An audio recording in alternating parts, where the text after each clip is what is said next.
Cerita ini dimulai dengan umat manusia yang lemah dan terbatas oleh umur pendek mereka, berperang melawan para abadi, makhluk yang tak bisa disentuh oleh kematian.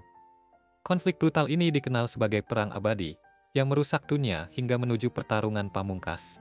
Dan di puncak segalanya, nasib dunia tergantung pada pertempuran antara dua pria, Gram sang pahlawan dan Veltol sang raja iblis. Bentrokan mereka benar-benar legendaris. Kekuatan Veltol tiada bandingannya, bahkan keberadaannya saja memancarkan aura tak terkalahkan. Tapi, walaupun kekuatan Raja Iblis begitu dahsyat, pertarungan ini mencapai akhir mengejutkan dengan satu serangan luar biasa terakhir dari Gram. Saat Veltol terbaring kalah, dia mengakui kekuatan Gram, kagum bahwa seorang manusia biasa bisa mengalahkannya. Kedua prajurit itu saling menghormati, meski Veltol masih diliputi ketidakpercayaan. Dia adalah Raja Iblis, jauh lebih unggul dari manusia yang lemah.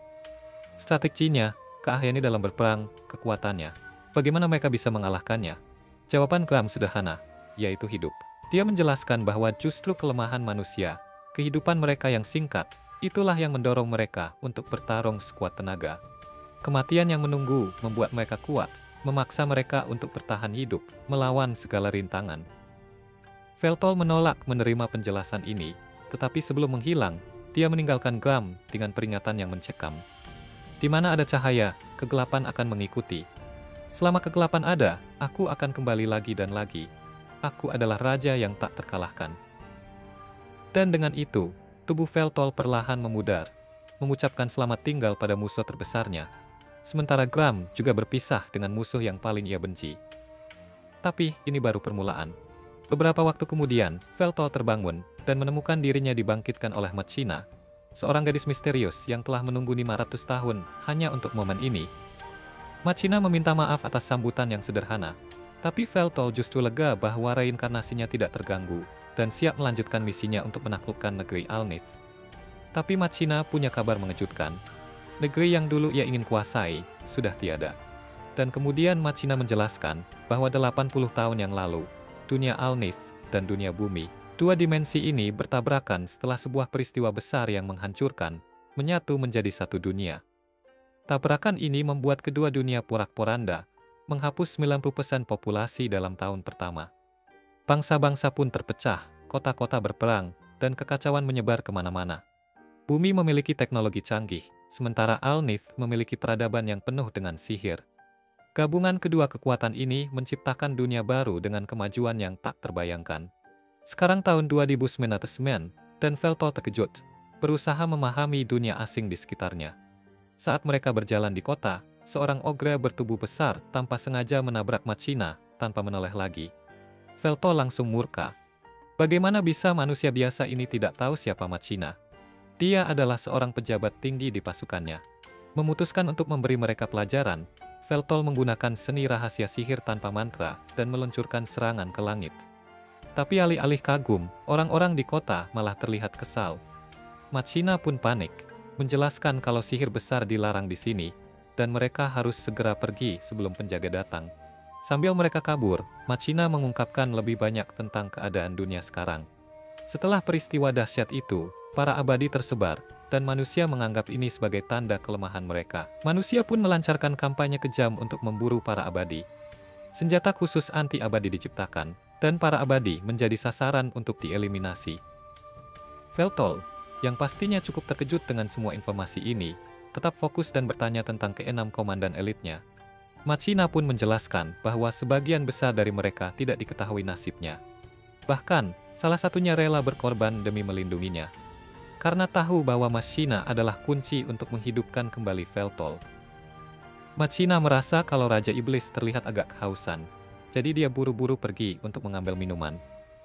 Saat itu, Veltol melihat bola-bola kecil melayang aneh mengelilingi seorang gadis muda di dekatnya.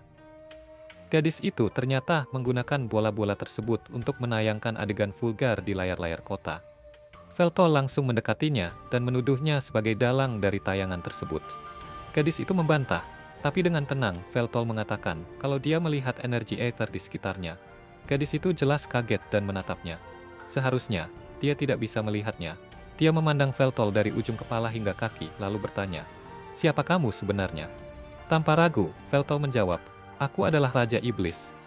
Gadis itu malah tertawa, jelas tidak mempercayainya. Sementara itu Veltol, tanpa peduli reaksinya, hanya bertanya bagaimana caranya dia bisa mengubah siaran tersebut. Gadis itu menjelaskan bahwa ini adalah teknik ether hacking, dan mulai bicara panjang lebar tentang detail yang Veltol tidak benar-benar paham. Jadi dia memotong pembicaraan dan bertanya apakah dia kenal seseorang bernama Markus. Gadis itu mengira yang dimaksud adalah CEO terkenal, lalu mengarahkannya ke perusahaan Markus. Veltol pun melenggang masuk ke gedung itu bak pos, dan langsung menyuruh resepsionis untuk mengumumkan kedatangannya. Beberapa saat kemudian, sekretaris Markus, Kinohara, muncul dan membimbingnya menyusuri lorong. Sepanjang perjalanan, Veltol melihat makhluk kecil yang terus muncul di berbagai sudut, dan Kinohara menjelaskan dengan bangga bahwa itu adalah maskot perusahaan. Akhirnya, Veltol bertemu Markus, dan tanpa ragu, dia langsung mengingatkan Markus bahwa tidak sopan untuk tetap duduk di hadapan Raja Kegelapan. Tapi Markus hanya menatapnya dan bertanya, "Kenapa kamu ada di sini?" Veltol merasa terhina. Dia mengira Markus akan merayakan kebangkitannya. Jadi, Veltol menyatakan bahwa dia datang untuk membangun kembali kerajaan abadi dan merebut kembali kekuasaannya. Tapi Markus malah tertawa keras di wajahnya, menolak membantu tanpa sekalipun memandang Veltol sebagai seorang raja. Bagi Veltol, dia sendirilah rajanya. Veltol, yang jelas-jelas sudah kesal, bergerak untuk memberi Markus pelajaran. Tapi tiba-tiba Kinohara memotong serangannya, mengejutkan Veltol dengan kemampuan sihir penempaan senjata yang dia miliki. Markus lalu meminta Kinohara untuk mundur dan menatap Veltol langsung, mengatakan bahwa kekuatannya sudah menurun. Lukanya yang sekarang seharusnya langsung sembuh seketika kalau dia masih dalam kondisi puncaknya. Markus tertawa mengejek, berkata bahwa absurd kalau Veltol masih berpikir bisa menaklukkan apapun ketika kerajaannya sudah lenyap. Dia menolak tunduk pada seseorang yang dianggapnya lemah, dan bahkan menyuruh Veltol pergi seolah dia tak berarti. Lalu, seakan belum cukup, Markus menambahkan bahwa dia mungkin akan mempertimbangkan bantuannya, tapi hanya kalau Veltol rela merendahkan diri di tanah. Veltol langsung mengingatkan Markus bahwa dia tidak mungkin bisa mengalahkannya dalam pertempuran. Namun, ketika dia hendak mengajarkan Markus sebuah pelajaran, dia terkejut melihat Markus menggunakan Spellbreaker, langsung menghancurkan serangannya tanpa sisa. Raja sihir tanpa mantra, Veltol, kini tak berdaya di hadapan seorang manusia yang bahkan tak punya bakat sihir sama sekali. Dengan sikap sok dermawan, Markus menunjukkan sebuah perangkat aneh. Di belakang lehernya, terdapat buah dari kecerdasan manusia, sebuah perangkat sihir bernama Familia. Markus menjelaskan bahwa biasanya, untuk mengaktifkan sihir, dibutuhkan 4 langkah. Tapi dengan implan Familia, 3 langkah bisa langsung dilewati. Rasanya seperti kode curang, memungkinkan orang menggunakan sihir hanya dengan memilih opsi dan mengucapkan satu kata. Siapapun bisa melakukannya. Gak perlu mantra panjang atau ritual rumit. Tapi, Markus menambahkan, dia merancangnya dengan sengaja agar makhluk tingkat tinggi seperti Veltol tidak akan pernah bisa menggunakannya. Dia sudah memperkirakan kepulangan Veltol dan memastikan, apapun yang terjadi, Veltol tidak akan bisa unggul lagi. Veltol mencoba menyerang sekali lagi, tapi Markus lagi-lagi langsung mematahkan sihirnya. Dia menjelaskan bahwa di dunia ini, Familia adalah kebutuhan. Tanpa perangkat ini, seseorang akan terlalu lambat.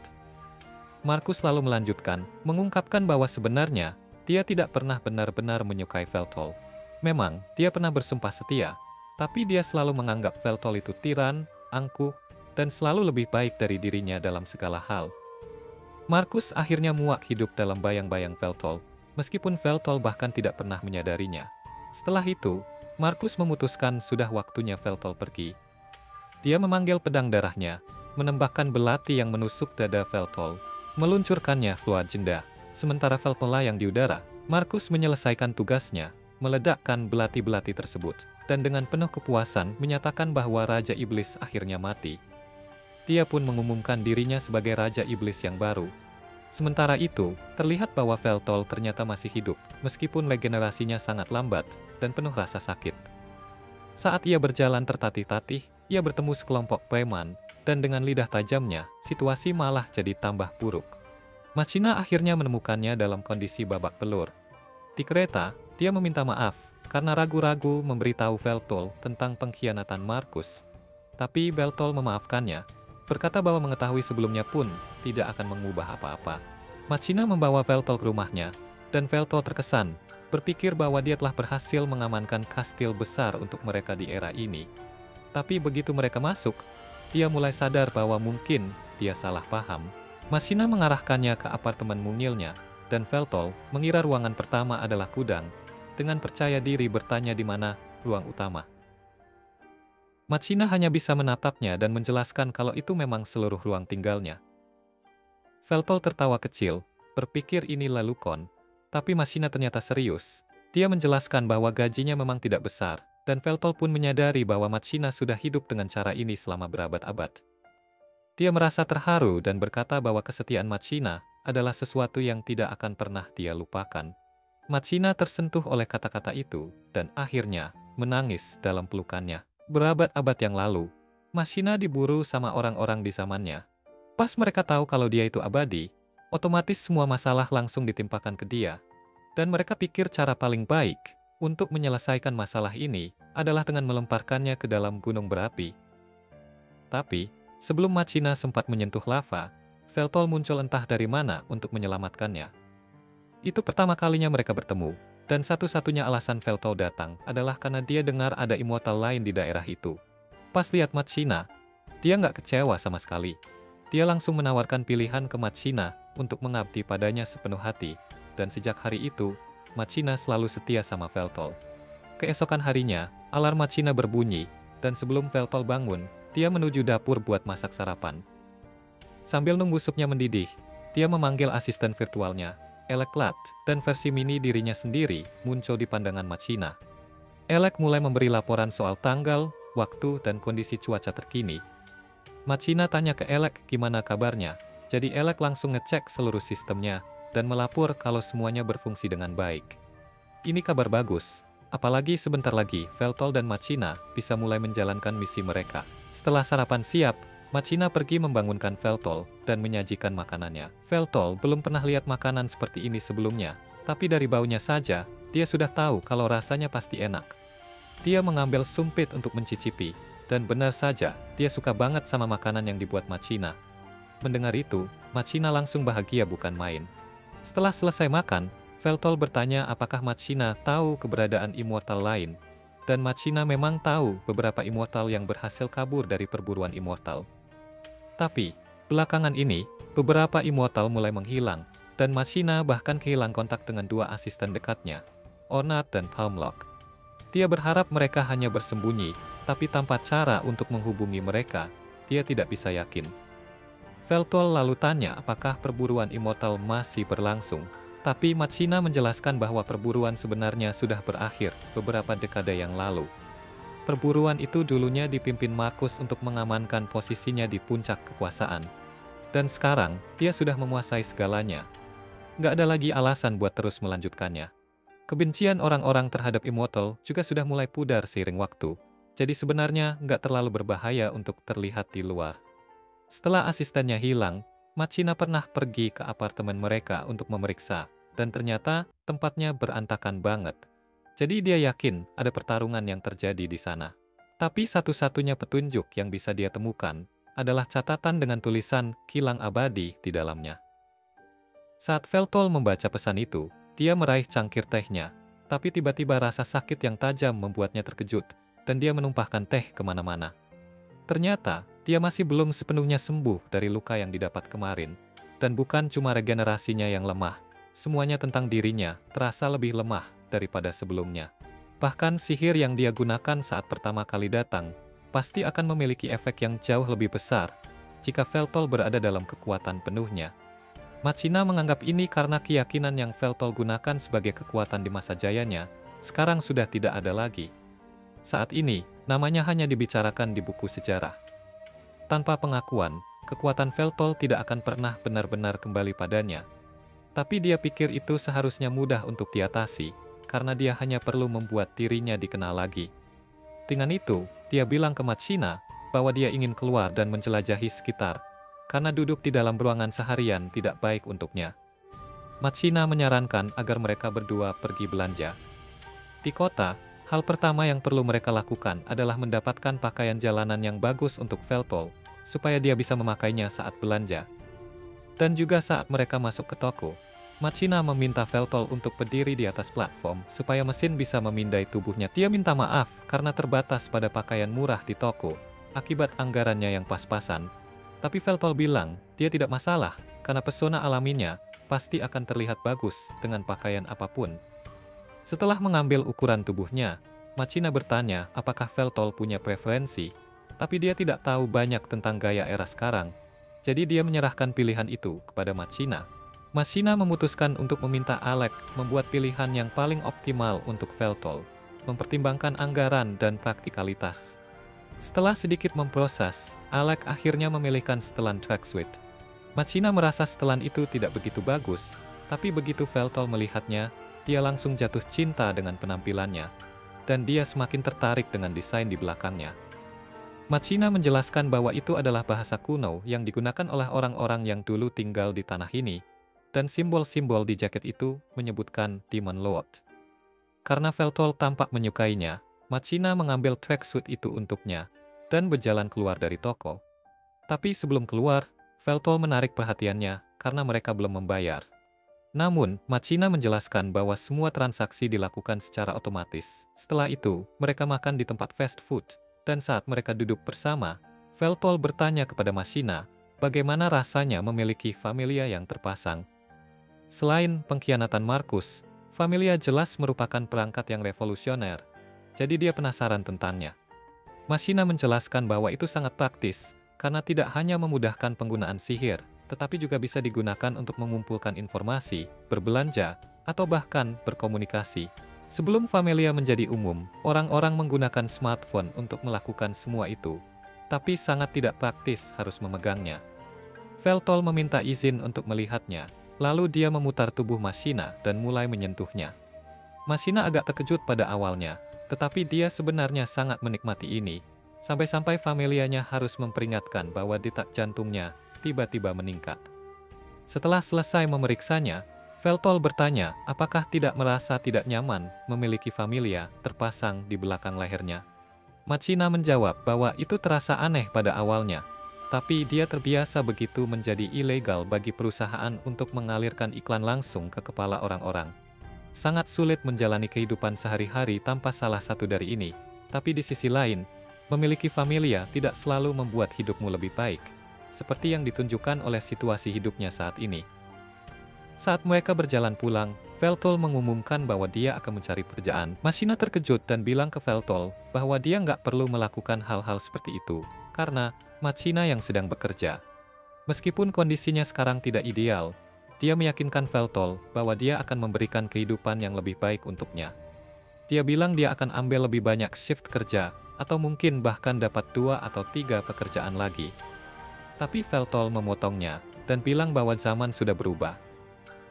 Dia bukan Gok yang maha kuasa seperti dulu lagi, jadi dia perlu beradaptasi dengan keadaan saat ini. Yang paling penting, dia nggak merasa enak kalau cuma duduk diam dan tidak melakukan apa-apa, sementara Machina bekerja untuk memberinya makanan, pakaian, dan tempat tinggal. Tanpa tugas sebagai raja yang membuatnya sibuk, dia perlu mencari pekerjaan, tapi itu bukan berarti dia menyerah untuk menaklukkan dunia. Jadi, dia tanya Machina apakah dia mau terus melayaninya. Dan Machina bersumpah akan ada di sisinya seumur hidupnya. Di sore hari, Veltol siap-siap keluar untuk cari kerja. Tapi Machina menolak membiarkannya pergi tanpa karena khawatir. Veltol bilang dia nggak bisa ikut, karena Machina punya pekerjaan sendiri yang perlu dikhawatirkan. Tapi Machina bilang dia bisa isi izin kerja hari itu supaya bisa ikut bersamanya. Veltol menolak membiarkan Machina melakukan itu. Jadi dia ingatkan bahwa jika dia gagal mencari pekerjaan, dia harus mengandalkan penghasilan Machina. Jadi dia nggak bisa sembarangan meninggalkan pekerjaannya. Machina setuju untuk membiarkannya pergi sendiri. Tapi demi keamanan, dia memberikan Veltol sebuah perangkat yang dilengkapi sedikit uang untuk keadaan darurat. Perangkat itu juga punya pelacak, jadi kalau ada masalah, Veltol bisa menghubunginya, dan dia akan segera datang. Veltol menyadari bahwa Machina khawatir padanya, tapi perhatian yang dia tunjukkan bikin Veltol merasa seperti anak kecil. Meski dia bilang mau pergi sendiri, dia nggak tahu jenis pekerjaan apa yang tersedia, atau bagaimana cara mendapatkannya. Dia juga mulai merasa lapar, jadi dia nggak bisa pilih-pilih, kecuali mau berakhir mengemis di jalan. Dia bangkit dan teriak bahwa dia tidak punya uang dan sedang mencari kerja. Tapi saat dia teriak, seorang pria mendekatinya dan bilang untuk berhenti. Pria itu bilang kalau Veltol mau kerja, dia harus pergi ke guild komersial dengan ID warga. Tapi Veltol belum pernah dengar tentang ID warga itu. Jadi pria itu mengira Veltol pasti imigran. Karena jelas Veltol nggak mau pergi ke guild komersial dengan ID warga, dia jadi bingung karena nggak tahu apa-apa tentang kota ini. Pria itu bilang, ini adalah wilayahnya. Jadi Veltol nggak bisa bertingkah kayak gitu di sini. Veltol nggak nyadar kalau dia udah masuk ke wilayah orang lain. Jadi dia minta maaf dan berbalik untuk pergi. Tapi sebelum dia pergi, pria itu ngasih Veltol formulir aplikasi dan bilang supaya dia bawa ke guild komersial buat ngelamar kerja di sana. Meski itu nggak menjamin dia dapat kerja, tapi lebih baik daripada nggak ada apa-apa. Pria itu juga memperingatkan Veltol supaya nggak terlibat dengan perusahaan-perusahaan di bawah IHEMI, terutama yang berhubungan dengan konstruksi, karena mereka sangat mengeksploitasi dan nggak peduli sama keselamatan. Veltol mengangguk, terima kasih atas nasihatnya, dan kemudian dia melanjutkan perjalanannya ke guild komersial untuk mencari pekerjaan. Namun, setibanya di sana, pewawancara terlihat nggak terlalu antusias untuk mempekerjakan dia. Di formulir aplikasinya, Veltol nulis sihir penghancuran skala besar sebagai salah satu keahlian khususnya. Dan dia juga nulis tentang pembuatan dungeon dan pengalaman memimpin sebuah bangsa 500 tahun yang lalu. Jadi, pewawancara itu dengan tenang meletakkan aplikasinya dan bilang ke Veltol bahwa nggak ada posisi yang tersedia untuk dia. Lagi pula, karena Veltol nggak punya familia, dia juga tidak memenuhi syarat untuk dapat pekerjaan. Setelah Veltol kembali ke rumah, dia merasa sangat tertekan karena nggak dapat pekerjaan. Jadi dia rebahan di pangkuan Machina dan nanya, apakah dia beneran nggak mampu ngelakuin apa-apa di dunia ini. Machina meyakinkannya bahwa dia masih lebih unggul dari yang lain. Jadi dia bilang supaya Veltol biarkan dia yang bekerja mulai sekarang. Namun Veltol menolak untuk diam saja. Jadi dia tanya Machina, apakah ada orang yang bisa dia hubungi untuk minta bantuan? Sekarang setelah dia pikir-pikir, ada seseorang yang bisa dia hubungi. Veltol terkejut bahwa Machina sebenarnya punya teman di era ini, meskipun Machina nggak bisa dibilang akrab dengan orang itu. Mereka memang sering belanja barang, makan, main, dan kadang-kadang menginap, tapi ya itu aja. Veltol bingung karena itu terdengar persis seperti teman menurutnya, tapi Machina tetap menolak untuk mengakui. Beberapa saat kemudian, mereka bertemu dengan teman Machina di kafe terdekat, dan ternyata dia adalah cewek hacker yang Veltol temui kemarin. Cewek itu memperkenalkan dirinya dengan benar kepada Veltol, dan bilang namanya Takahashi. Meskipun Machina udah cerita tentang bagaimana sang Demon Lord yang hebat suatu hari nanti akan dihidupkan kembali, dia nggak pernah nyangka bisa bertemu langsung dengan Veltol. Menurut Machina, Veltol agak bingung tentang keberadaan Machina. Jadi Veltol menyadari bahwa kehadiran Machina sebenarnya adalah hantu. Dan dia hanya bisa merasakan keberadaan hantu itu. Setelah beberapa jam, Machina mendapati dirinya berada di tempat yang aman dan dibawa ke ruangan eksekusi setelah interogasi Veltol. Mereka kembali ke Machina. Dia mulai mencolek Veltol untuk memastikan dia beneran ada. Dan Machina langsung teriak supaya dia nggak kurang ajar. Tapi Veltol bilang itu nggak apa-apa, karena dia yang minta bantuan. Veltol nanya gimana Takahashi dan Machina bisa bertemu. Jadi Takahashi mulai cerita bahwa dia ketemu Machina di situs Doujin. Tapi setelah melihat ekspresi Machina, dia sadar mungkin dia sebaiknya nggak bilang tentang riwayat pencarian Machina. Jadi dia bilang ke Veltol supaya lupa tentang itu. Tiba-tiba, Veltol memperhatikan familia di leher Takahashi. Jadi dia meraih untuk memeriksanya. Takahashi kaget, tapi dia membiarkan Veltol menyelesaikan apa yang dia lakukan. Veltol minta maaf karena membuatnya kaget. Tapi dia noticing bahwa familia Takahashi berbeda dari Machina. Jadi dia lagi ingin tahu bagaimana cara kerjanya dan cara pembuatannya.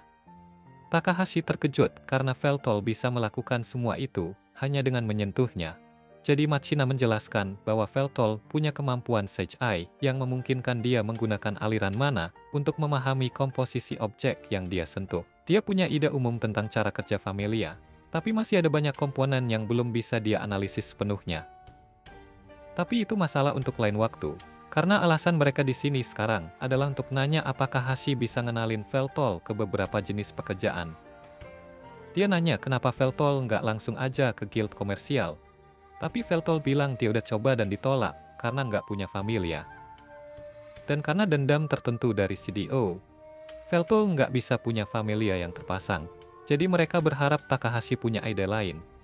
Takahashi mikir sejenak, dan dia lihat Veltol yang terlihat muda. Padahal dia sebenarnya Demon Lord yang sudah 500 tahun, dan punya suara yang keren, wajah yang tampan, dan nggak punya familia. Jadi, ya, hanya ada satu pilihan jelas, dan itu sudah diputuskan. Veltol akan jadi seorang streamer. Takahashi menjelaskan bahwa streamer itu bikin video tentang diri mereka yang lagi ngelakuin sesuatu secara online, dan mereka dapat uang dari iklan atau donasi. Dia bahkan masih punya beberapa alat streaming yang tersisa dari zaman dia dulu streaming. Meskipun mungkin udah agak ketinggalan zaman, tapi kalau Veltol jadi populer, dia bisa beli peralatan baru buat dirinya sendiri.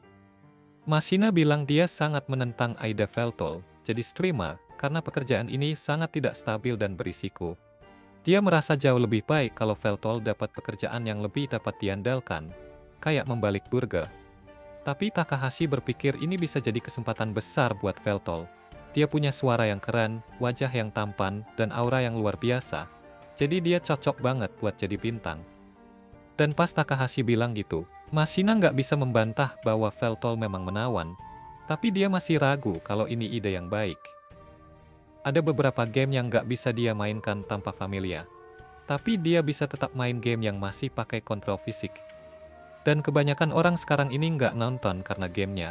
Tapi mereka nonton buat lihat Veltol ngelakuin sesuatu. Mashina nanya apa pendapatnya tentang semua ini.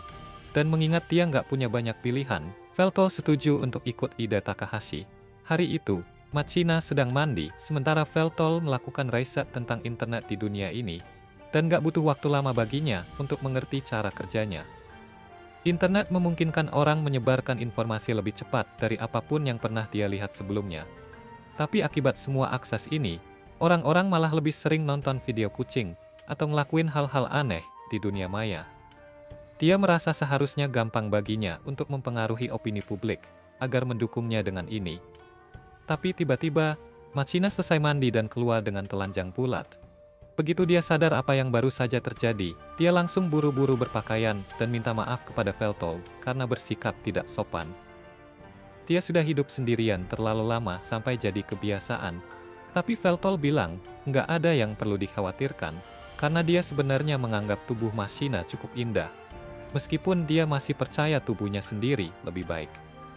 Beberapa jam kemudian, Takahashi tiba di rumah Mashina dengan semua peralatan lamanya untuk membantu Veltol memasangnya. Setelah semuanya siap, dia menyerahkan controller kepada Veltol supaya dia bisa mencoba beberapa game. Takahashi mencoba menjelaskan kontrolnya, tapi Veltol bilang ke Takahashi kalau dia udah tahu caranya. Sesuatu yang kayak gini jauh lebih gampang dianalisis daripada familia. Jadi dia mulai scroll lewat perpustakaan game dan memilih Bloody Spillet. Takahashi ingat betapa banyak orang yang kuat karena game ini terlalu sulit. Tapi dia yakin kemampuan analisis Veltol bakal bikin ini gampang buat dia. Namun, saat Veltol mulai main, dia bahkan nggak bisa lewat intronya. Ini jauh lebih sulit daripada yang dia bayangkan. Dan meskipun udah main selama beberapa jam, dia masih belum banyak kemajuan. Jadi, Takahashi langsung bilang kalau dia jelek banget di game ini. Mashina pikir Takahashi agak kasar, tapi Veltol tahu dirinya memang jelek dalam hal ini. Dia mengerti mekaniknya, cuma dia nggak bisa menguasainya. Mashina sedikit khawatir kalau dia nggak bisa streaming setelah semua ini. Sebaliknya, Takahashi berpikir ini justru bakal jadi hal yang bagus untuk citra Veltol di dunia online. Karena satu-satunya yang disukai internet lebih dari cowok tampan adalah cowok tampan yang gagal dengan percaya diri. Tapi sebelum itu, Takahashi bilang mereka perlu kerjasama untuk menyusun sambutan pembuka Veltol. Veltol nanya apakah dia bisa memperkenalkan dirinya dengan cara biasa. Tapi Takahashi bilang itu bukan pilihan.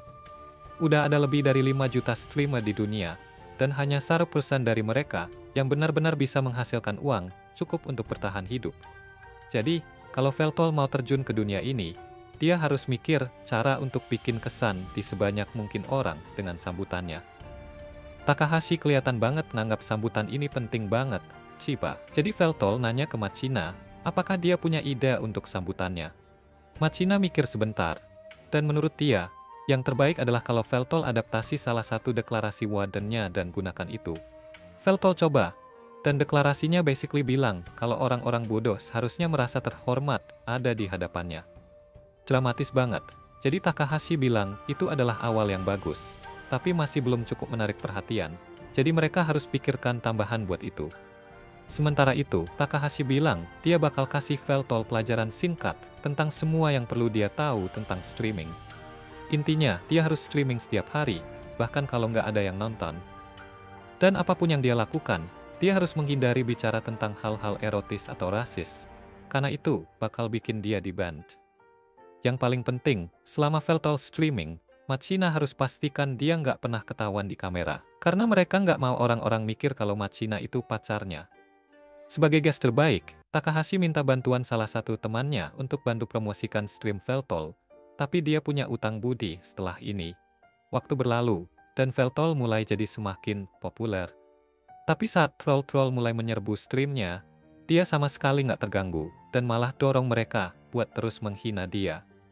Nggak masalah baginya, karena dia dapat kekuatan dari orang-orang yang memikirkan dirinya, jadi bahkan publisitas negatif pun menguntungkan baginya. Gak lama kemudian, berkat kerja keras dan ketekunan, Veltol mencapai 1 juta penonton.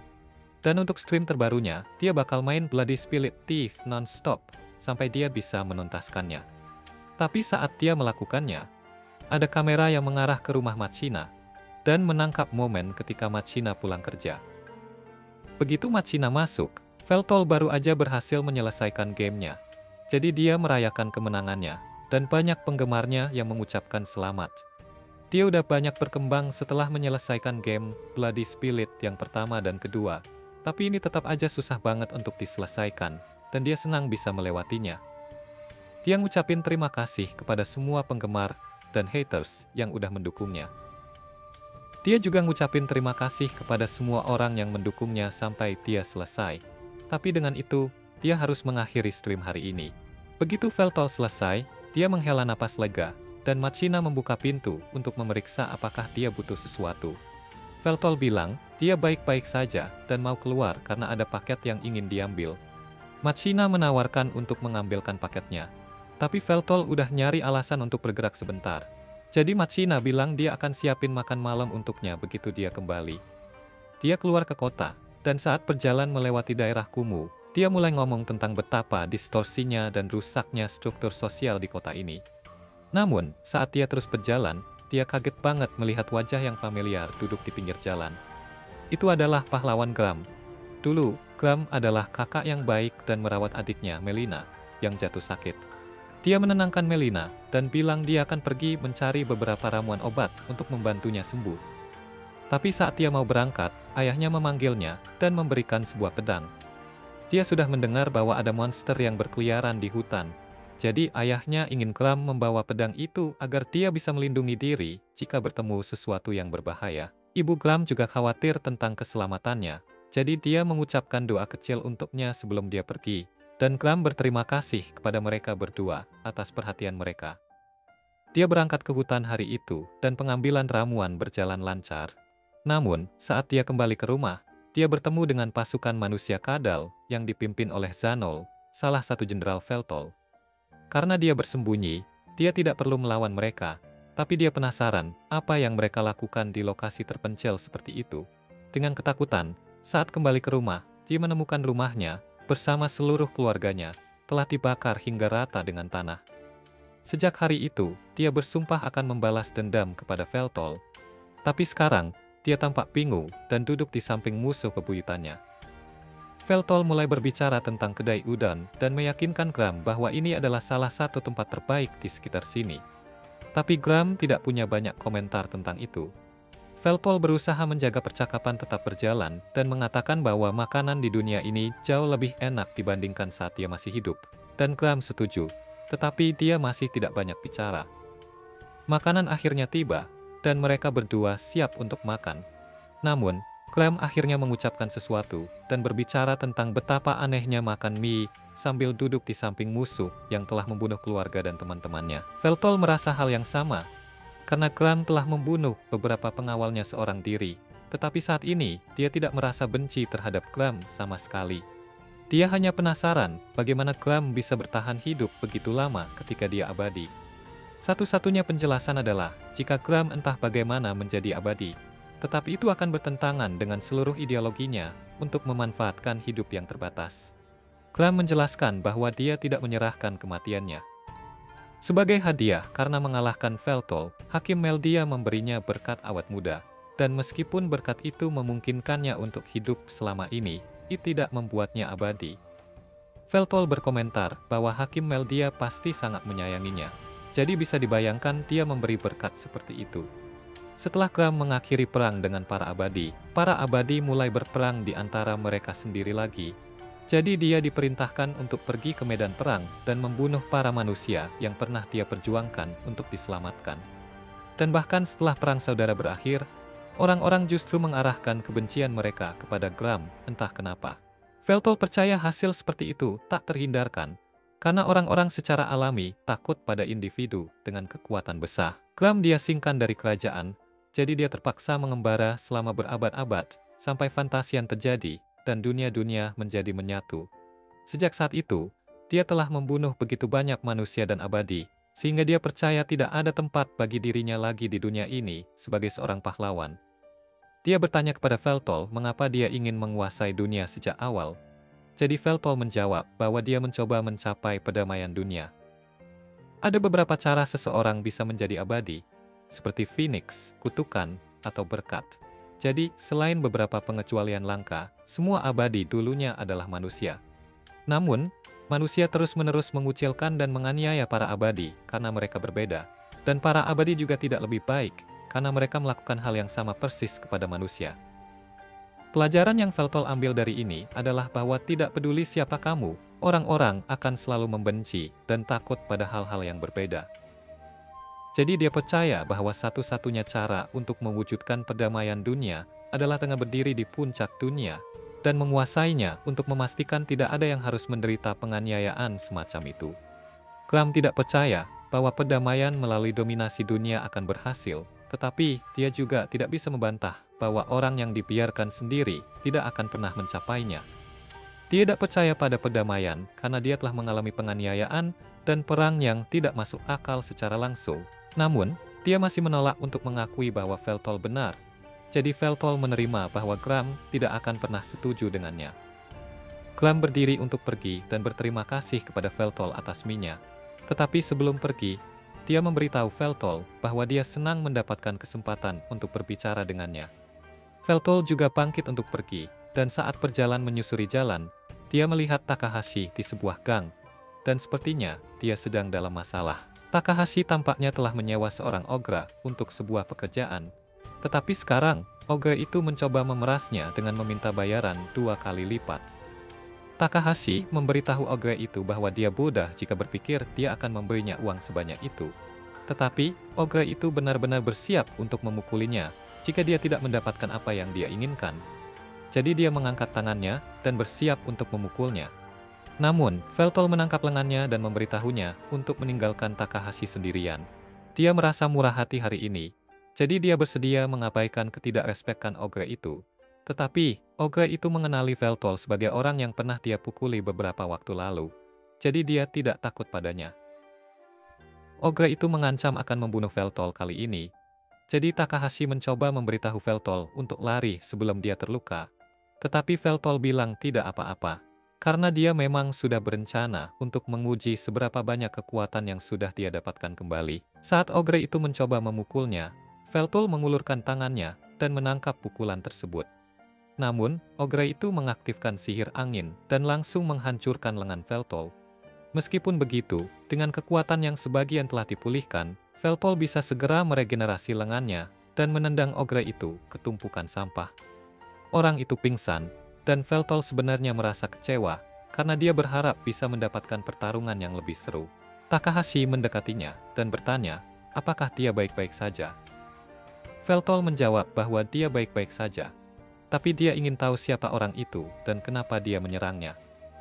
Takahashi menjelaskan bahwa dia seharusnya menjadi pengawal untuk pekerjaan besar hari ini, tetapi tiba-tiba dia mulai membuat tuntutan yang konyol. Veltol tidak tahu kalau orang itu seharusnya menjadi pengawal Takahashi. Jadi dia minta maaf karena sudah menjatuhkannya. Tapi Takahashi bilang tidak masalah, karena dia baru saja menemukan seseorang yang bahkan lebih baik. Dia meminta Veltol untuk menjadi pengawalnya untuk hari itu, dan bahkan menawarkan untuk membayarnya juga.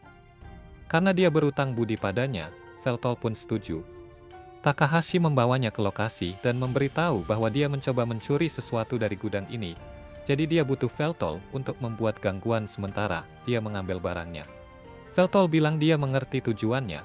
Tapi sebelum Takahashi bisa memberi instruksi lebih lanjut, dia sudah bangkit dan, meski Takahashi mencoba menghentikannya, dia sudah menendang pintu operasi Yakuza yang besar itu. Veltol sebenarnya nggak terlalu paham apa yang harus dia lakuin di sini. Jadi dia nanya ke Takahashi, lewat komunikasi apakah kubus di atas meja itu targetnya. Takahashi bilang iya, tapi dia juga bingung gimana caranya Veltol bisa komunikasi dengannya. Soalnya Veltol nggak punya familia. Veltol langsung jawab dengan bangga kalau dia cuma meniru ether komunikasi yang diproduksi sama familia, supaya bisa mengaktifkan fitur itu dengan sihir. Nah, karena musuh di sini nggak banyak-banyak amat, Veltol bilang dia bakal kalahin mereka dan ambil kubus itu buat Takahashi. Tapi sebelum Veltol mulai, Takahashi ngingetin biar nggak sampai ada yang terbunuh. Veltol setuju buat nahan diri, dan sebelum pertarungan dimulai, dia memperkenalkan diri pakai salam khas dari streamnya. Tapi masalahnya, nggak ada anggota Yakuza yang pernah nonton streamnya, jadi malah bikin suasananya canggung banget. Kalau masih ada yang belum kenal dia, berarti Veltol harus usaha lebih keras lagi, biar namanya makin dikenal. Tapi untuk sekarang, kekuatan dari 1 juta subscribernya udah lebih dari cukup buat ngalahin orang-orang ini. Para Yakuza masih bingung ngelihat dia. Mereka kira Veltol cuma orang gila. Jadi salah satu dari mereka langsung ngeluarin senjata sihir dan mulai nembakin Veltol. Tapi, Veltol nggak gentar sama sekali, dan langsung pakai sihir penguat di tubuhnya, biar bisa memantulkan peluru-peluru yang ditembakkan. Begitu anggota Yakuza itu kehabisan peluru, Veltol langsung ambil kesempatan buat menyerang, dan menjatuhkan para anggota Yakuza satu persatu dengan gampang. Anggota Yakuza yang pegang senjata sihir tadi, akhirnya ganti senjata ke pistol biasa, karena lebih cepat daripada isi ulang. Tapi pas mau nembak lagi, Takahashi langsung masuk ke penglihatannya, dan menampilkan ilusi yang bikin anggota Yakuza itu salah sasaran, dan malah nembak temannya sendiri. Setelah itu, Veltol langsung menjatuhkan orang terakhir. Dan begitu mereka semua pingsan, misinya bisa dibilang udah selesai. Veltol mendekat ke salah satu anggota Yakuza, dan mulai memeriksa pistol mereka, yang ternyata pakai semacam kartu sebagai amunisi. Takahashi kagum ngelihat betapa gampangnya Veltol ngalahin mereka. Tapi dia juga ngingetin kalau mereka harus segera ambil kotaknya dan pergi sebelum masalah makin besar. Dia bilang kalau dia bakal nyusul Veltol, tapi Veltol nyuruh dia tetap di tempat, karena kelihatannya ada masalah baru yang datang. Apapun itu, makhluk ini langsung menyerang Veltol, dengan tubuh yang tertutup semacam jubah tak terlihat. Biar seimbang, Veltol pakai senjata sihir yang tadi buat menembak jubah itu, dan akhirnya kelihatanlah sebuah mecha suite raksasa. Takahashi langsung mengenali itu sebagai Majigia generasi keempat, dan dia yakin banget kalau ini nggak mungkin milik Yakuza, soalnya alat ini mahal banget untuk mereka miliki. Ini pertama kalinya Veltol lihat mecha kayak gini, dan dia jadi semangat buat uji kekuatannya lawan si raksasa teknologi itu. Jadi, dia mulai menembakkan senjata sihirnya ke arah mecha. Seperti dugaan, senjata sihirnya nggak ngasih pengaruh apa-apa ke mecha itu. Tapi lawannya malah ikut-ikutan dan ngeluarin senjata sihir yang jauh lebih kuat dari punya Veltol. Lawan itu mencoba nembak Veltol, tapi Veltol gerak terlalu cepat dan berhasil nyelinap ke titik buta di atas mecha itu. Begitu lawannya berhasil ngelok posisinya lagi, Veltol udah ada di posisi strategis dan langsung meluncurkan serangan kuat tepat ke mecha itu. Kalau Veltol pakai kekuatan penuhnya, dia mungkin bisa ngancurin mecha itu dalam sekali serang. Tapi dengan kekuatan yang dipakai sekarang, serangan Veltol memang kuat. Tapi, Veltol tahu serangannya tadi belum cukup kuat buat ngalahin mecha itu. Tapi bukan berarti dia nggak bisa menang. Kalau serangan jarak jauh nggak mempan, berarti waktunya buat bertarung jarak dekat. Veltol langsung manggil pedang besar. Mecha itu ternyata juga nggak mau kalah, dan langsung mengubah senjatanya jadi pedang juga. Keduanya langsung saling serang. Adu kekuatan dalam pertarungan epik yang penuh efek animasi keren. Veltol benar-benar menikmati pertarungan ini. Setelah pertarungan berlangsung cukup lama, mecha itu mulai serius, dan sebelum Veltol sadar apa yang terjadi, tiba-tiba lengannya terpotong, bahkan kepalanya ikut terpenggal. Dengan Veltol kelihatan seperti sudah tewas, si pilot mecha langsung melapor kalau targetnya sudah berhasil dieliminasi. Tapi nggak lama kemudian, dia kaget setengah mati karena kepala Veltol yang sudah terpenggal tiba-tiba ngomong lagi. Veltol memuji pilot itu karena cukup hebat buat mengalahkan Raja Iblis. Tapi dia bilang, pilot itu masih kurang pengalaman karena nggak melakukan double tap, alias memastikan musuh benar-benar mati. Sebagai penghargaan atas pertarungan hebat ini, Veltol bilang dia akan memberikan kehormatan bagi pilot mecha itu untuk menyaksikan senjata terkuat miliknya. Aura yang sangat mengintimidasi mulai muncul saat Veltol memanggil pedang legendarisnya, Vernal. Pilot mecha itu sampai tertegun, nggak bisa bergerak karena saking kaget dan takutnya. Veltol belum pernah lawan orang yang sekuat ini sebelumnya. Tapi kali ini, lawannya benar-benar nggak bisa berkutik. Satu persatu, Veltol memotong bagian tubuh mecha itu sampai akhirnya jatuh ke tanah dengan hanya satu kaki tersisa. Veltol sengaja menghindari organ vital biar pilotnya masih hidup, karena dia punya rencana buat menginterogasi. Tapi sebelum Veltol sempat nanya apa-apa, pilot di dalam match itu mengirim laporan terakhir ke markas. Bilang kalau dia gagal mengeliminasi target, dan juga gagal mengambil objek yang dicari. Setelah itu, dia bilang akan menjalankan kode Lapu 90. Kalau kamu penasaran, kode Lapu 90 ini berarti ada pistol yang terpasang di helm mecha itu. Sengaja dipasang buat mencegah pilotnya dari interogasi. Selesai sudah urusannya. Takahashi keluar dari tempat persembunyiannya, lega melihat Veltol masih selamat. Meski begitu, dia ngaku kalau melihat kepala Veltol terpenggal tadi, benar-benar bikin merinding. Tapi Veltol santai aja, dia bahkan gak anggap itu masalah besar.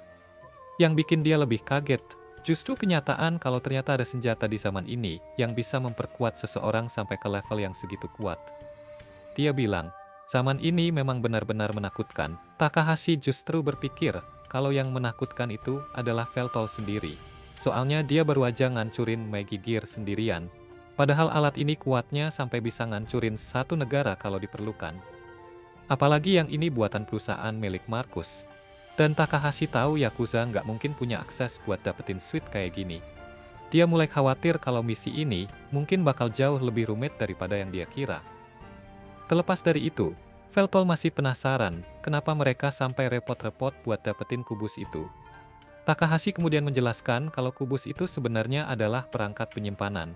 Dan yang dicari kliennya bukan kubusnya, tapi data yang ada di dalamnya. Takahashi bilang mereka bisa cek data itu kalau Veltol mau. Jadi dia mengeluarkan pembaca kubus dan meletakkan kubus di atasnya. Awalnya, yang muncul cuma layar kosong. Tapi setelah Takahashi melakukan sedikit penyetelan, kubus itu terbuka dan menampilkan daftar nama. Takahashi nggak punya petunjuk apa maksud dari daftar nama ini. Tapi Vel langsung mengenali nama-nama di daftar itu sebagai rakyatnya yang abadi. Takahashi merasa khawatir melihat daftar nama ini.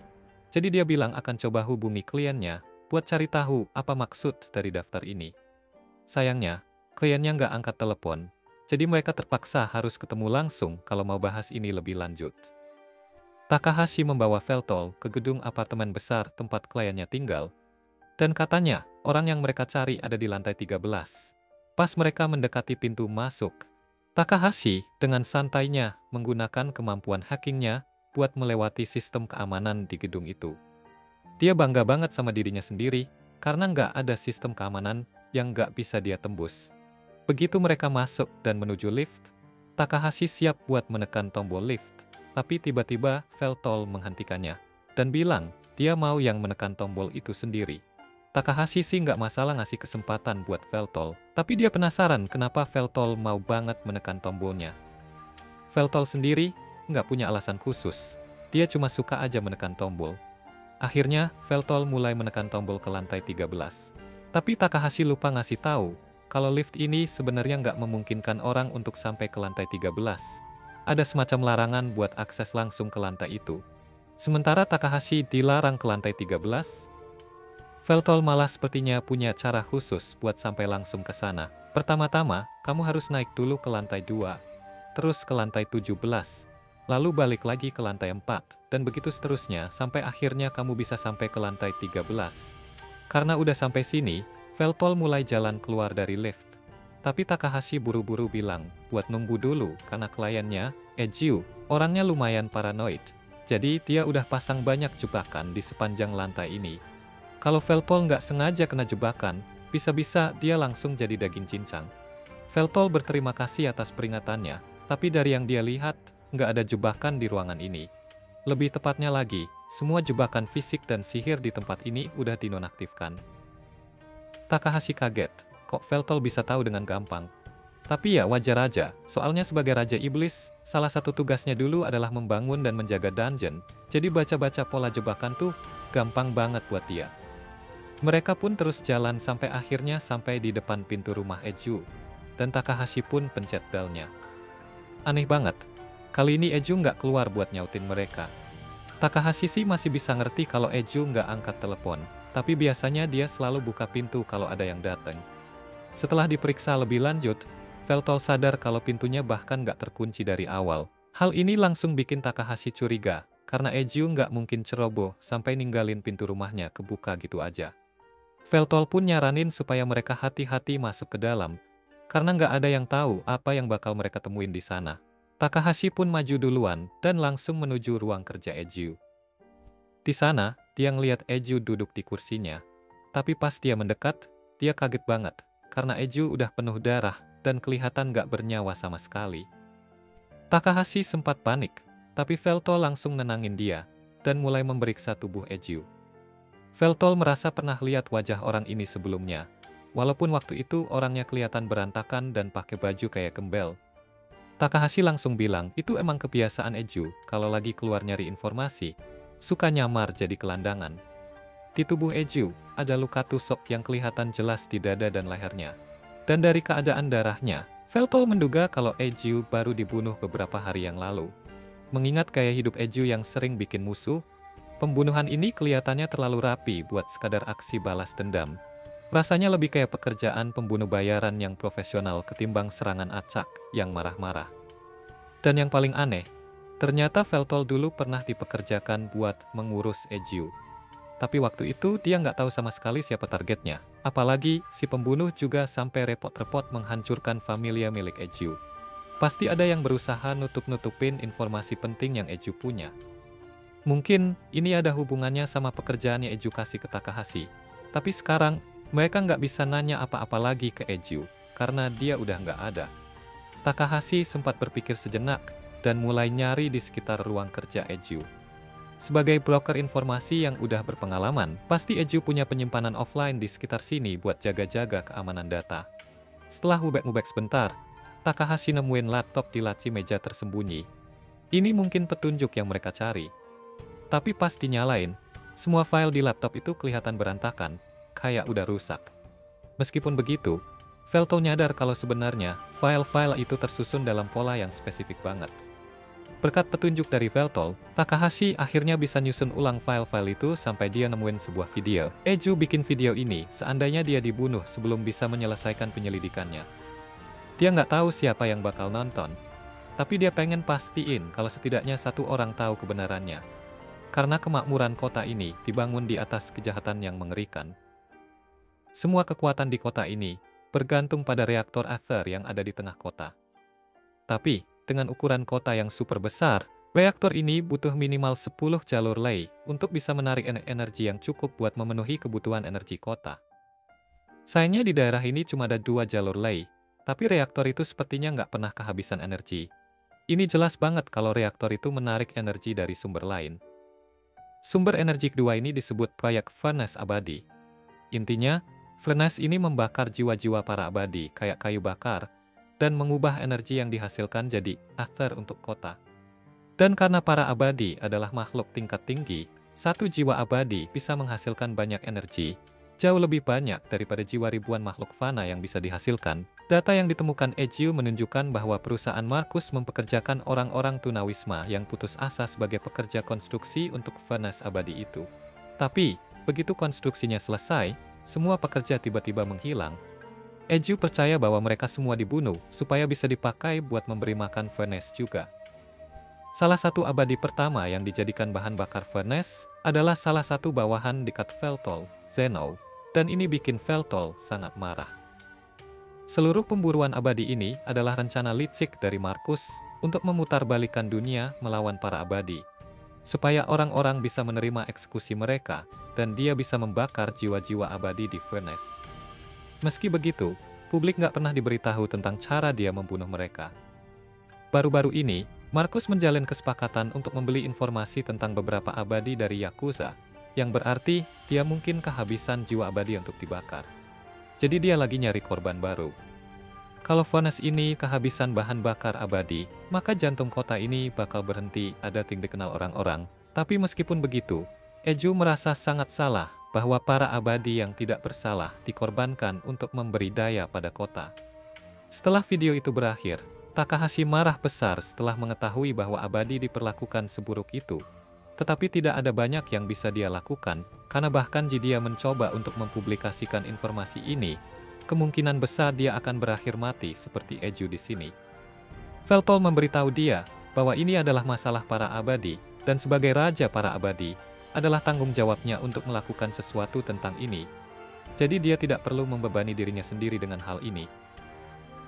Untuk saat ini, mereka memutuskan untuk memberitahu pejabat kota tentang kematian Eju, agar dia bisa mendapatkan pemakaman yang layak. Saat mereka pergi, Veltol mencoba menghubungi Mashina, supaya bisa memberitahu dia tentang Furnace abadi ini, tapi yang mengejutkan, dia tidak menjawab panggilan Veltol. Ada sesuatu yang pasti terjadi padanya. Sementara itu, ada drone yang lagi ngintip apartemennya Mashina, tapi dia masih aman-aman aja di dalam, nggak nyangka ada yang ngincar dia. Pas dia lagi mikir mau masak apa buat makan malam, tiba-tiba ada yang nepuk bel pintu. Dia pun pergi nengok siapa yang datang. Begitu dia buka pintu, dia ngeliat wajah jelek Markus dan langsung nembak dia pakai mantra sihir terkuatnya. Sampai Markus mental keluar rumah. Tapi Markus nggak terluka sama sekali, dan bilang ke Machina kalau caranya itu bukan cara nyambut teman lama.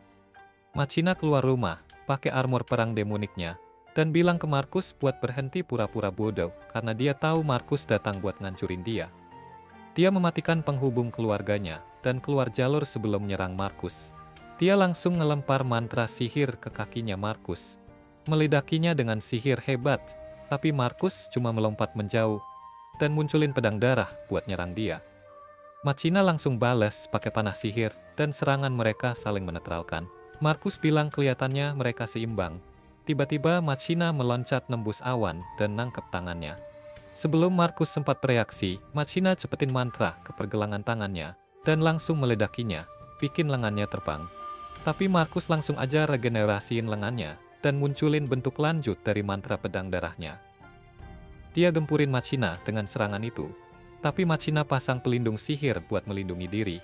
Sayangnya, Markus masih punya banyak trik, dan dia bikin semua pedang darah itu meledak, cuma dengan jentikan jari. Seluruh area langsung kena ledakan, tapi Machina masih nggak kenapa-kenapa. Dia malah nyesel gak beli asuransi kebakaran buat tempat tinggalnya, dan bilang bakal kirim tagihan kerusakan ke IMI. Tiba-tiba ada suara yang bilang buat kirim langsung ke alamat CO, terus sekretarisnya Markus muncul dari asap buat nyerang Machina. Untungnya, Machina pakai mantra ilusi buat ngelak dari pedangnya. Karena dia udah tahu dari awal kalau Markus yang pengecut, nggak mungkin datang sendirian. Machina hampir aja ngeluarin jurus buat ngelempar sekretaris Markus ke tempat gak karuan. Tiba-tiba Markus pakai kemampuan spesial familianya buat ngeganggu sihirnya Machina. Machina jadi bingung, dan di saat itulah sekretaris Markus menikamnya dari belakang dan ngegulingin dia ke tanah. Machina kehilangan semua kekuatannya, bahkan nggak bisa gerak. Dan Markus bilang ke sekretaris kalau dia kerja bagus. Sekretarisnya malah memarahi Markus karena terlalu main-main dan gak langsung matiin familia Machina dari awal. Markus jawab kalau dia nggak bisa lewatin kesempatan emas kayak gini. Dia lalu balik ke Machina. Machina memakinya, tapi si buruk rupa ini malah senang. Dia nanya apa yang Markus lakukan, dan Markus jawab kalau dia cuma matiin familianya biar Machina nggak bisa apa-apa. Machina nggak bisa percaya karena familianya tipe yang berdiri sendiri, dan udah offline, jadi gak mungkin bisa dihack juga. Markus bilang kalau itu memang mustahil buat orang lain, tapi dia adalah orang yang menciptakan Familia. Dia cerita soal eksperimen terbaru dari perusahaannya buat bikin Familia canggih, dan dia baru aja pakai prototip buat matiin Familia Machina secara paksa. Dia teriak kalau dia nggak terkalahkan dengan kekuatan teknologi. Dan Machina nanya, kenapa dia ngelakuin ini. Dia bilang kalau dia mau jadi Raja Iblis sejati, tapi pakai kekerasan buat nguasain orang lain itu terlalu barbar. Dia bilang yang dia butuhin cuma kontrol penuh atas informasi dan teknologi, dan seluruh dunia bakal ada di tangannya. Dia nginjak Machina, sambil bilang kalau dia akan jadi Raja Iblis yang sempurna, lebih kuat dari Veltol. Dan Machina hanya bisa menangis saat dia dibawa pergi buat dikirim ke tungku abadi. Gak lama, Veltol dan Taka sampai di tempat itu, dan cuma menemukan sisa-sisa bangunan yang hangus. Satu-satunya barang yang selamat adalah stick PS4, yang bikin Veltol ingat momen-momen sama Machina. Takahashi ngejuar dia balik ke realita dan bilang mereka harus cari Machina sebelum sesuatu terjadi. Veltol nggak tahu gimana caranya, dan Takahashi bilang biar dia yang urus. Dia nunjuk ke arah drone, bilang kalau mereka bakal pakai itu buat cari Machina. Dia jelasin kalau ada banyak drone pengantaran di kota ini, dan dia bisa nge-hack drone-drone itu buat dapetin rekaman video yang mereka simpan. Takahashi mulai nge-hack server perusahaan drone-nya, dan nemuin gambar-gambar ledakan yang disebabin sama serangan sihir. Veltol udah mencurigai hal ini, dan kemudian Takahashi nemuin foto Markus jalan ke pintu Machina, sama sekretarisnya yang ngumpet di bawah. Takahashi kirimin dia slideshow gambar-gambar yang nunjukin apa yang sebenarnya terjadi, dan gambar terakhir adalah Markus dan sekretarisnya bawa Machina ke bagian terlarang dari reaktor ITER. Veltol dipenuhi amarah, dan dia berterima kasih ke Takahashi atas bantuannya saat dia mulai menuju reaktor. Takahashi nahan dia, bilang kalau pergi ke sana bakal berbahaya, karena ada banyak mecha soldier yang jaga area itu. Dia bilang kalau aja Veltol punya backup, semuanya bakal lebih ngebuat dia, dan Veltol inget ada orang yang bisa kasih dia kekuatan tempur yang dia butuhin. Dia langsung pergi ketemu pahlawan Gram, yang awalnya nggak tertarik buat ngobrol sama dia lagi. Tapi, Veltol menelan harga dirinya, dan berlutut di depannya sambil memohon bantuannya. Gram agak kaget lihat ini, tapi dia dengerin cerita Veltol, dan akhirnya ngerti seluruh situasinya. Veltol minta bantuan lagi, tapi Gram mulai ngitung dosa-dosanya. Dia bilang kalau Veltol dan pasukan immortalnya selalu berperang kemanapun mereka pergi, membunuh jutaan orang, tapi sekarang dia malah menundukkan kepala di depan musuh bebuyutannya. Gram nanya, apakah Veltol pikir ini cukup buat dapetin kerjasamanya setelah semua yang udah dia lakukan? Dan Veltol cuma bisa geram sambil menggertakkan gigi. Gram nanya apakah dia rela mematikan tungku dan menghancurkan kedamaian serta kebahagiaan seluruh kota cuma buat nyelamatin satu wanita. Dan Veltol tiba-tiba berdiri, bilang kalau cuma orang lemah yang bikin pilihan kayak gitu. Dia nyata Takahashi kalau dia bakal nyelamatin Machina dan kemudian nyelesain masalah kota ini, karena suatu hari nanti ini bakal jadi wilayahnya sebagai Raja Iblis. Kata-katanya menyentuh Gram, yang lalu bangkit dan bilang kalau dia pikir udah lama menyerah jadi pahlawan, tapi ternyata masih ada percikan di dalam dirinya. Dia turun dari tangga, bilang ke Veltol kalau dia bukan bantu dia, tapi seorang wanita acak yang diculik, karena itulah yang seharusnya dilakukan pahlawan. Gram mengambil tangan Veltol, bilang kalau dia nggak nyangka hari di mana pahlawan dan Raja Iblis kerja bareng akhirnya datang. Nggak lama, mereka sampai di bagian kota yang cukup biasa, karena sesuai data Takahashi, ada jalan pintas di sini yang menuju ke tungku. Dia buka pintu buat mereka, tapi ternyata jalanannya didesain kayak dungeon, dan butuh waktu lama buat ngelewatin semuanya. Takahashi nggak punya detail tentang dungeonnya, dan Veltol cuma ahli dalam bikin dungeon, bukan melaluinya. Tapi, Gram udah taklukin ribuan dungeon pada masanya, dan dia pakai skill auto mapping buat langsung scan seluruh dungeon pakai sihir dan bikin minimapnya. Dia bilang ke Veltol yang terkejut kalau itu mantra orisinil yang dia buat, karena udah terlalu capek ngejelajah dungeon waktu jadi petualang. Ini bikin Veltol kesal, dan nanya gimana bisa dia ngelakuin itu, dan nginjek-injek usaha keras para pembuat dungeon. Mereka masuk tibat sengit, dan Takahashi mulai lelah dengan ocehan gak berguna mereka. Jadi dia teriak supaya mereka berhenti. Mereka akhirnya diam dan fokus buat nyari Machina duluan. Skill automatingnya, Gram cepat selesai, menghasilkan peta dungeon yang detail. Dia nggak lihat jebakan atau musuh di jalan, jadi dia kasih tahu Veltol kalau mereka bakal lewat rute terpendek. Sementara itu, Takahashi sibuk dengan proyek lain yang ada hubungannya sama informasi yang mereka temuin di rumah kliennya. Dia gugup dan berpikir kalau dia nggak bakal bisa nyelesain itu sebelum Veltol nemuin Machina. Dia minta Veltol buat ngulur waktu, tapi Veltol bilang kalau dia percaya penuh sama Takahashi, kalau dia bakal berhasil dalam batas waktu. Tak lama, Veltol dan Gram naik lift buat nyampein ke tungku abadi, dan karena perubahan kepadatan ether, sinyal mereka sama Takahashi terputus. Momen sinyal terputus ini dimanfaatin Gram buat ngobrol dari hati ke hati sama musuh lamanya. Dia bilang kalau Veltol udah jadi lebih kuat, dan Veltol balas, kan Gram belajar sarkasma. Karena dia ngerasa lagi di titik terlemahnya sekarang. Gram bilang kalau dia sebenarnya ngomongin soal kekuatan karakter, karena orang yang lemah nggak akan pernah berlutut pada orang lain demi nyelamatin anak buahnya. Dia percaya kalau Veltol sekarang jauh berbeda dari Veltol yang dia lawan dulu, dan perubahan itu adalah perubahan yang baik. Tak lama, lift berhenti di tujuan akhir mereka, dan saat Veltol dan Gram masuk ke dalam gedung tungku, mereka nemuin sekretarisnya Markus udah nungguin mereka. Di sisi lain, Markus ketemu sama Machina yang dia tahan sebagai tawanan. Terus dia minta Machina berhenti ngeliatin dia kayak gitu. Soalnya mereka cuma teman lama. Tapi, Machina marah. Dia bilang kalau Markus nggak punya hak buat anggap dia teman setelah mengkhianati raja. Terus, Markus bilang kalau pas Veltol bangkit lagi, dia selidiki lingkaran pertemanannya, dan gak nyangka Machina masih hidup. Dia kasih tahu kalau mereka ada di jantung Shinjuku, di tungku abadi, dan jelasin kalau itu adalah program buat bikin ether dari jiwa-jiwa para immortal. Machina sadar kalau si Markus tega banget pakai anak buahnya buat dijadiin bahan bakar. Markus terus terang bilang kalau mereka memang bahan bakar berkualitas tinggi, yang bikin Machina tambah marah. Markus dengan nyebelinnya, bilang kalau para immortal nggak bisa mati secara fisik, tapi pas masuk ke oven abadi, jiwa mereka bakal terbakar sampai akhirnya mati.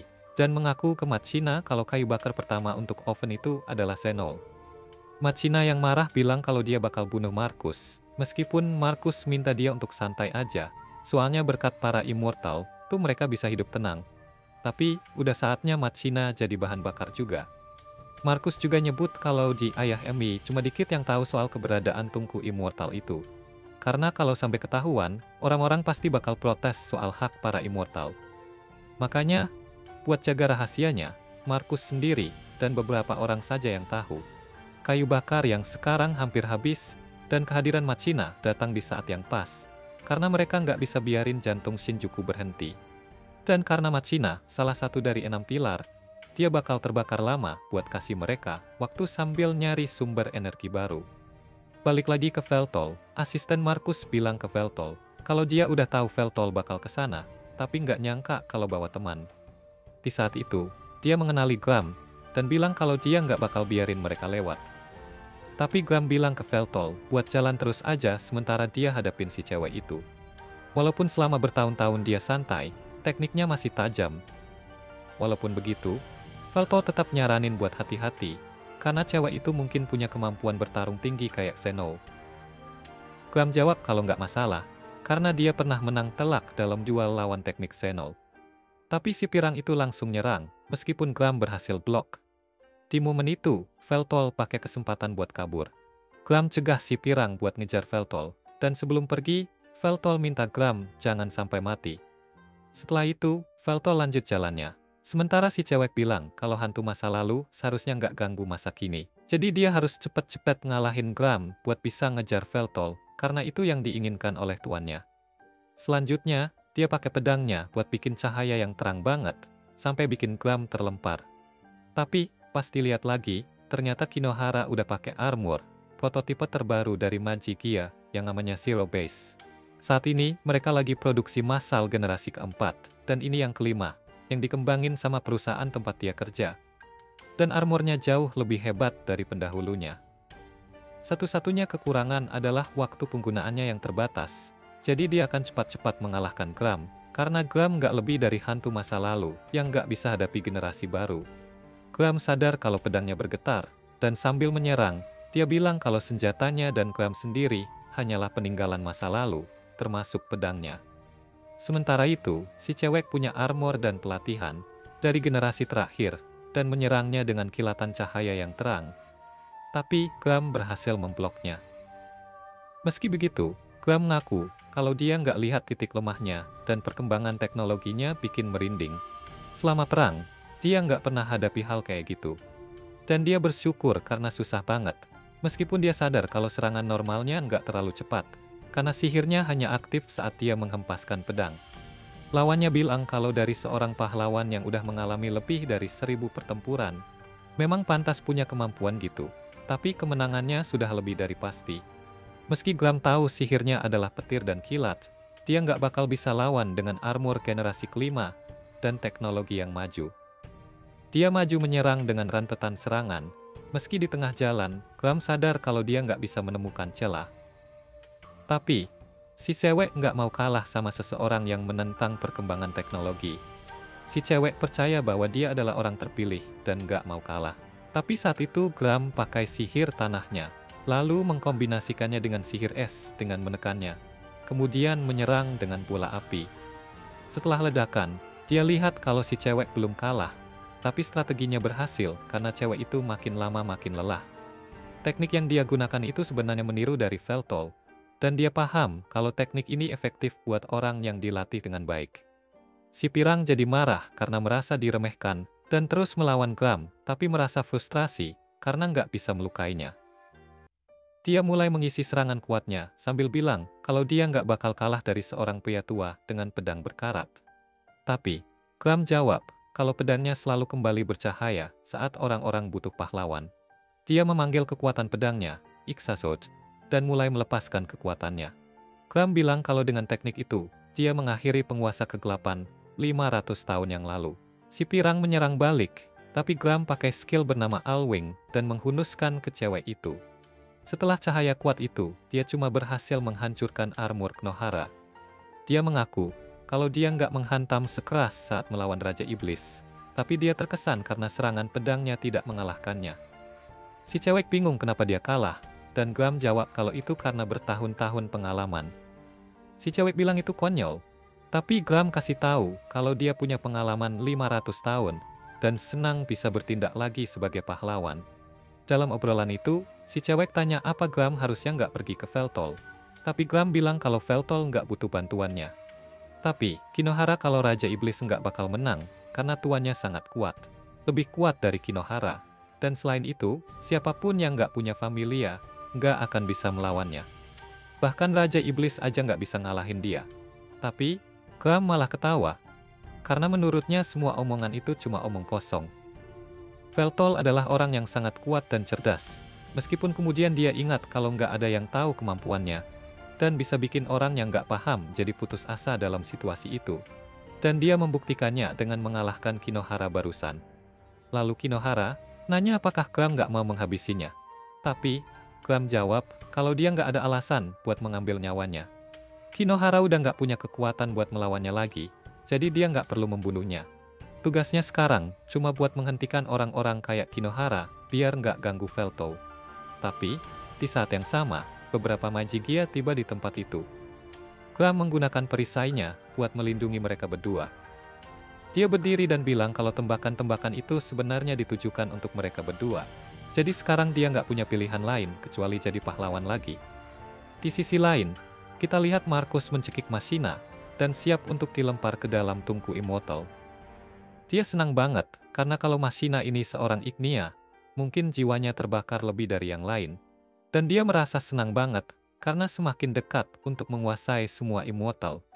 Kalau itu terjadi, dia bakal jadi Raja Iblis sejati di dunia itu. Setelah itu, Machina dilempar ke dalam tungku. Dan sambil Machina itu jatuh, dia mengeluh karena selama ini cuma bisa kasih mie instan murah buat tuannya. Gak bisa bantu banyak hal buat tuannya. Tapi dia berharap tuannya bisa hidup dengan sehat. Dan saat air mata jatuh dari matanya, dia mengaku kalau dia mencintainya. Namun, tepat sebelum Machina itu jatuh ke dalam tungku, Veltol muncul dan menyelamatkannya, sambil berkata bahwa dia punya kebiasaan buruk untuk gampang menyerah di awal, dan minta maaf karena datang terlambat. Veltol menaruh dia di pojokan yang tenang, dan bilang kalau dia akan cepat-cepat selesain urusannya, biar bisa cepat pulang. Terus dia balik badan ke Markus, yang bilang kalau dia udah nonton streamingnya Veltol, dan sadar kalau jumlah subscribernya bikin Veltol makin kuat.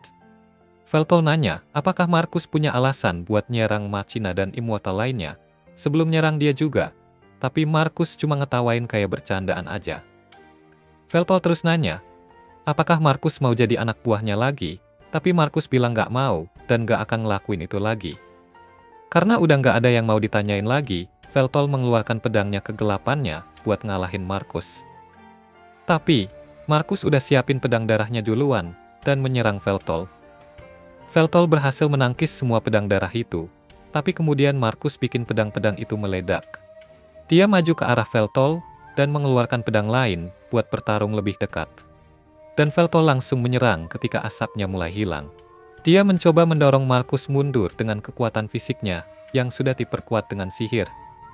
Markus sadar kalau Veltol udah siap-siap pakai mantera penguatan ini sebelumnya, karena dia nggak bisa batalin itu dengan familianya. Tapi, ternyata Markus malah lebih kuat secara fisik dan memaksa Veltol berlutut. Markus kemudian mempercepat gerakannya dan meluncurkan serangan cepat ke Veltol, tapi Veltol bisa membaca gerakannya dan memotong pedangnya. Veltol menusukkan pedangnya ke leher Markus. Kepala Markus meledak dan darahnya berceceran kemana-mana, tapi langsung regenerasi. Markus bilang itu ide bagus buat menyerang familianya, tapi dia udah perkirakan itu bakal terjadi. Dia kasih tahu Veltol kalau dia nggak akan pernah bisa ngalahin dia tanpa familia. Lalu Markus menggunakan sihirnya buat bikin darahnya meledak di tangan Veltol. Dia terus-menerus bikin ledakan sampai Veltol kehilangan kedua tangannya, dan kemudian dia memulai serangan yang lebih dahsyat. Markus mengeluarkan ledakan buat ngalahin Veltol untuk selamanya. Sang Raja Iblis jatuh berlutut, pingsan, dan Markus bilang dia pikir bakal ngerasa lebih senang setelah akhirnya ngalahin Veltol. Tapi ternyata nggak ngerasain apa-apa yang istimewa. Terus dia pergi ke Machina, yang terdiam melihat Veltol kalah, tapi tiba-tiba dia lihat sesuatu yang aneh. Markus berbalik buat cek apa yang terjadi. Dan ternyata Veltol sudah berdiri lagi dengan aura hitam yang keluar dari tubuhnya. Markus jadi ngeri, dan Veltol memuji dia, bilang kalau dia adalah orang kedua dalam sejarah, yang membuat dia terpaksa menggunakan kekuatan terlarang ini. Veltol tanya sekali lagi, apakah Markus mau balik ke pasukannya? Dia bilang ke Markus akan memaafkan semua kesalahannya selama ini, kalau dia setuju untuk ikut lagi. Meskipun merasa takut, Markus yakin kalau Veltol cuma menggertak. Dia teriak kalau era Veltol udah lama berakhir, dan dia mengklaim kalau era ini adalah miliknya. Dia menyatakan bahwa dia akan jadi satu-satunya immortal di dunia dan Raja Iblis yang sesungguhnya. Veltol udah dapat jawabannya sekarang, dan dia bilang ke Markus untuk mati dengan harga dirinya. Markus mencoba menyerang dengan pedang darah, tapi sihirnya nggak muncul. Dia terdorong mundur saat Veltol mengeluarkan lebih banyak kekuatan sambil tertawa. Bilang kalau Markus dapat kehormatan buat lihat bentuk keduanya, yang cuma pernah dilihat sama pahlawan Gram. Tiba-tiba, duri-duri besar muncul dari punggungnya, dan otot-otot mulai berkembang di sekelilingnya. Dan dia berubah jadi monster raksasa. Di kota, Takahashi juga sudah siap dengan rencananya untuk operasi penyelamatan Machina. Dia membuat penghalang pelindung di sekeliling dirinya, lalu meretas semua layar di kota, menggantinya dengan video streaming Veltol. Orang-orang tiba-tiba penasaran dengan pria misterius dan tampan yang wajahnya muncul di seluruh kota. Dan beberapa dari mereka mengenalinya sebagai gamer kacau yang menyebut dirinya Raja Iblis. Takahashi berpikir tugasnya udah selesai. Soalnya waktu mereka naik kereta ke tempat Markus, Veltol ngasih dia misi buat maksimalkan pengabdian publik kepadanya. Takahashi nggak ngerti maksudnya, dan Veltol bilang nggak usah mikirin, hal yang rumit yang penting naikin popularitasnya. Takahashi bilang itu nggak bakal gampang, tapi Veltol bilang gunakan cara apapun yang perlu. Takahashi nanya apa dia yakin, dan Veltol bilang lakukan saja apa yang dia bisa pikirkan. Takahashi senang banget denger itu. Soalnya dia selalu pengen melakukan semuanya habis-habisan, tanpa harus khawatir ada yang nggak setuju. Cara yang dia pilih buat misi ini, adalah memasang video Veltol di seluruh kota. Dan dia berpikir sudah cukup, dan bisa istirahat sekarang. Sementara itu, karena orang-orang nggak punya pilihan selain melihat Veltol di layar mereka mulai tertarik padanya, dan kekuatannya bertambah. Di dalam tempat tungku abadi itu, Veltol akhirnya keluar dari kepompong gelapnya dalam bentuk kedua, sebagai prajurit Dragonoid yang menyeramkan.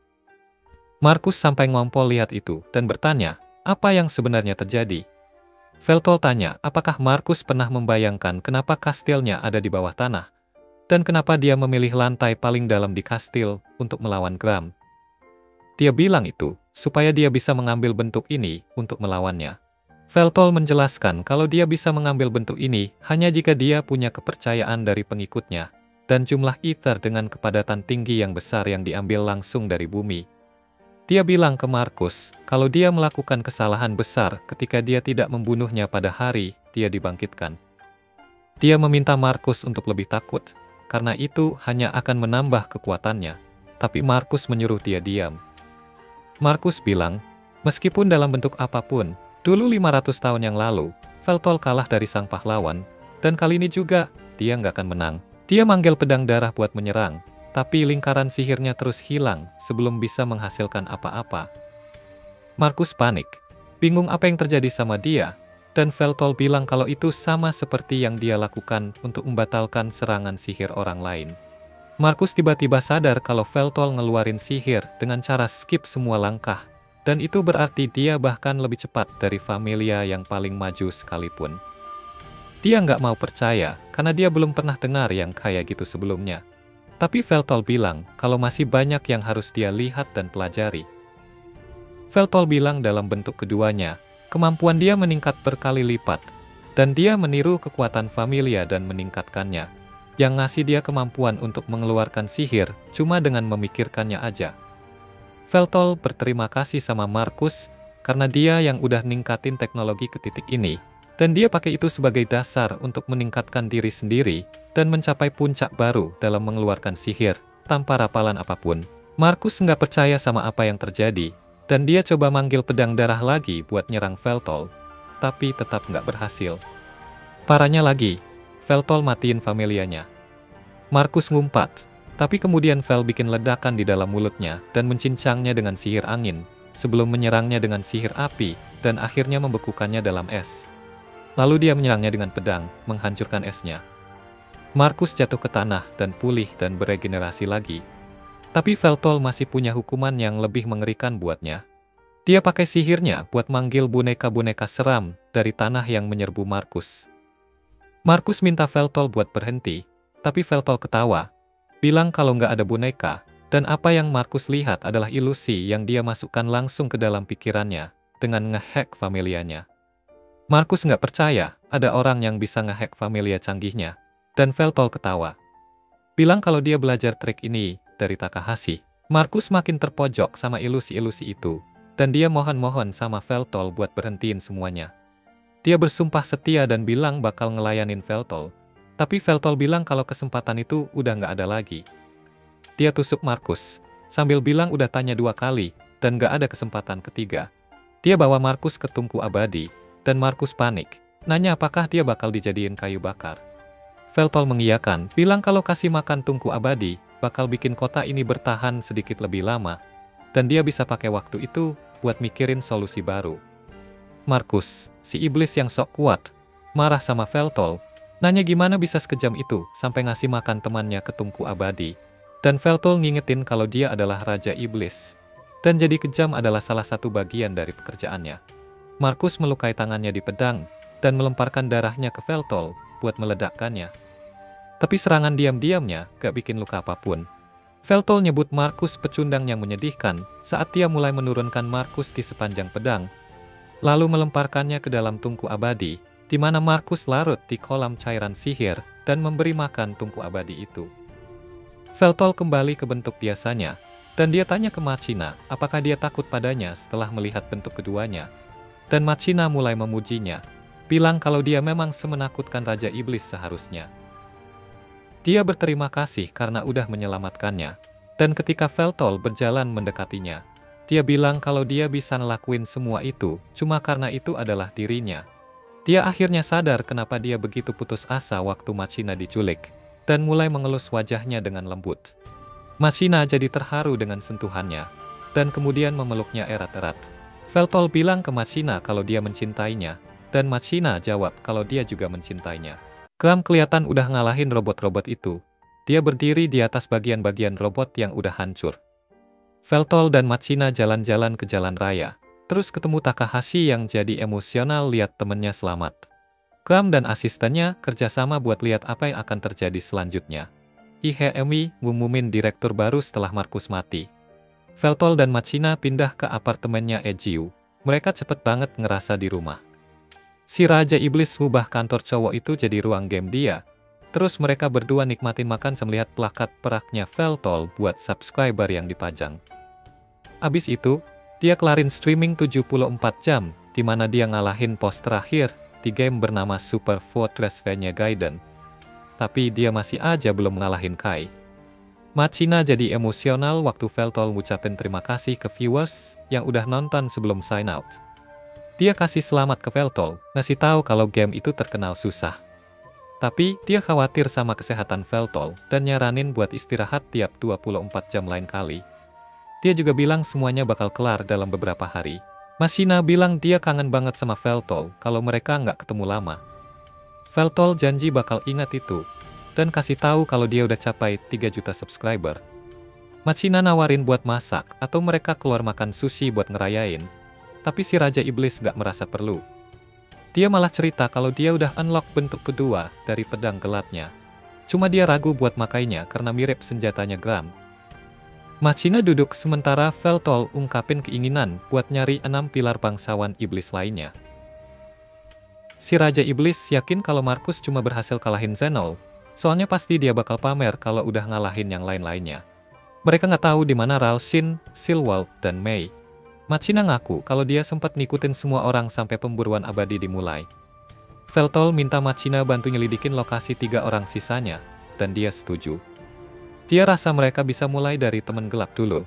Ada sebuah buku yang bisa nyatet semua sihir dari 6 anggota pilar bangsawan iblis. Buku itu otomatis ngerekam semua tindakan dan lokasi setiap anggota. Sayangnya, buku itu hilang setelah mereka kalah di perang. Machina ngelihat sisi positifnya, karena itu juga mencegah Markus buat nyalahgunain buku itu. Pas lagi ngobrol, mereka kedatangan Takahashi. Veltol kaget pas tahu kalau dia ternyata anak SMA. Dia yakin kalau seharusnya Takahashi nggak ngerjain pekerjaan berbahaya di umur segitu. Tapi Takahashi malah nggak peduli sama kekhawatirannya. Dia ganti topik dengan ngomongin streamnya Veltol, dan meyakinkan kalau Veltol gak usah khawatir soal streaming lama-lama. Soalnya ada banyak orang juga yang menonton streaming sebagai pengganti musik. Takahashi juga jelasin kalau streamnya bisa dipotong-potong dan di-upload buat mereka yang ketinggalan nonton. Machina bilang kalau dia udah punya video-video yang kayak gitu. Si hacker nyadar kalau Veltol sembunyiin rencana mereka dari Takahashi pas dia nanya game apa yang mau dimainkan sama si Raja Iblis selanjutnya. Lalu dia minta supaya kasih tahu rencana yang disembunyiin Veltol. Jadi Veltol kasih tahu rencana mereka buat cari catatan pilar bangsawan iblis dan ngejelasin kalau itu kayak gadget sihir kuno. Takahashi jadi semangat banget buat berburu harta karun dan ngerasa ngumpulin info itu pekerjaan yang pas buat hacker kayak dia. Si Raja Iblis awalnya ragu buat ngandelin manusia dalam urusan yang berhubungan sama makhluk abadi, tapi udah telanjur sih. Soalnya dia udah banyak bantu. Si hacker langsung kerja cari info online, tapi Machina ragu bakal nemuin sesuatu di internet. Takahashi ngejelasin kalau dia bakal cari tempat-tempat di mana buku itu mungkin ada, kayak museum dan fasilitas riset. Dia mempersempit pencariannya ke sekolah sihir di Akihabara, namanya Luxel, yang didirikan setelah Perang Makhluk Abadi. Legenda bilang ada harta karun yang tersembunyi di bawahnya, yang udah nggak dibuka selama hampir 500 tahun. Veltol langsung kepikiran gimana caranya dapetin artefak yang hilang itu. Setelah dengar cara-cara Takahashi yang rada bahaya, dia saranin untuk jadi murid di sekolah itu biar bisa masuk ke lokasinya. Para cewek setuju, dan Takahashi rela ngurusin program pertukaran resmi pakai skill hackingnya. Akhirnya, trio ini berangkat ke kota Akihabara. Veltol kaget, ternyata masih ada sisa-sisa dari Alneth yang terjaga di dunia modern ini. Dia juga nyadar kalau banyak peralatan sihir yang dijual di sana. Takahashi kasih tahu kalau Akihabara terkenal dengan peralatan sihir yang canggih dan berkualitas. Dia juga terheran-heran ngelihat orang-orang yang banyak ganti bagian tubuhnya dengan bagian mesin. Setelah jalan-jalan, mereka ganti pakai seragam buat hari pertama sekolah. Mereka ketemu sama Trate, ketua sekolah, yang juga kepala klan Gothel, salah satu dari 3 keluarga besar dengan sejarah dari abad ke-5. Takahashi kaget banget pas tahu aplikasi mereka diterima sama Tart. Dia pikir ketua sekolah bakal nyadar kalau itu palsu. Si hacker malah bengong waktu Veltol terang-terangan bilang tujuan mereka pasti tanya sama Tart. Tapi, dia justru ngizinin mereka buat nyobain buka harta karun itu, karena terkesan sama semangatnya si Raja Iblis. Tart kasih info kalau berangkas itu udah tersegel selama lebih dari 5 abad. Untuk buka segelnya perlu semua gadget sihir yang dikenal sebagai regalia yang dimiliki oleh klan Gothel, Sebut, dan Reynald. Tart langsung keluarin kunci dari klannya, yaitu berupa pedang. Klan Sebut pegang mahkotanya, tapi ops milik klan Reynald hilang. Abis penjelasnya selesai, guru mereka yang namanya Mac ngebimbing ke kelas. Selama perjalanan itu, Hizuki duduk sendirian di kelas, dan dengar suara yang bilang, "Maaf." Beberapa temennya asik bisik-bisik ngomongin gimana gagalnya dia. Sedangkan Hizuki malah ngeluh sendiri kalau hidupnya bosen banget. Sementara itu, terungkap kalau semua murid disuruh lepas familia mereka. Dan Takahashi nggak senang sama aturan itu. Guru mereka jelasin kalau teknologi bisa ganggu perkembangan penyihir berbakat. Matt datang sama murid baru dan ngenalin mereka. Dan perkenalannya Veltol bikin Hizuki langsung tertarik. Si cewek-cewek juga nyapa duluan sebelum Mark ngeluarin alat buat nguji level sihir mereka. Veltol ingetin kalau dia bakal hancurin batu sihir itu. Tapi si guru ngerasa itu mustahil. Ternyata dia kaget banget pas batu sihir itu beneran pecah.